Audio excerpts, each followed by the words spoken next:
হরিয়ানায় ৯ বছরের একটি মেয়ে নিজের ভাইয়ের সঙ্গে সম্পর্ক থেকে সন্তানের মা হয়েছে।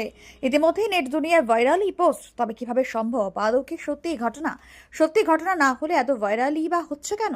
বিস্তারিত জানতে হলে দেখুন সম্পূর্ণ ভিডিওটি। এই দাবির ভিত্তিতে সোশ্যাল মিডিয়ায় ভাইরাল হওয়া ভিডিও পোস্টগুলি ভুল ও মিথ্যা বলে সরকারি সোর্স ও পুলিশ জানিয়েছে। পত্রিকা নিউজ+1 পটভূমি যা ভাইরাল হয়েছে। একটি ভিডিও পোস্টে দাবি করা হয়েছে হরিয়ানায় কাইথাল জেলার ৯ বছর বয়সী এক মেয়ে ৮ মাসের গর্ভধারণের পরে শিশুর জন্ম দিয়েছে এবং বাবা হলো তার ভাই।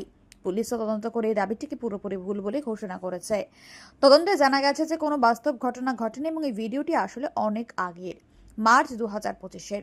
এটি আইন সম্পর্কিত সেমিনারের অংশ, যেখানে একজন পুলিশ কর্মকর্তা সাধারণ সুরক্ষা বিষয়ে কথা বলছিলেন, কিন্তু তা কোনো বাস্তব ঘটনার রিপোর্ট নয়। সুতরাং এই ঘটনাটি ৯ বছরের মেয়ে মা হওয়া এবং তার ভাইকে পিতা বলা ফেসবুক ভিডিও হিসেবে ভাইরাল হলেও মিথ্যে।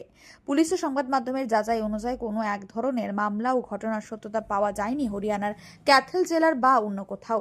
এমন সংবেদনশীল বিষয়ে সোশ্যাল মিডিয়া পোস্ট ও বা ভিডিও কখনোই যাচাই না করে বিশ্বাস করা উচিত নয়। ভুয়ো খবর ছড়ানো আইনের আওতায় দণ্ডনীয়।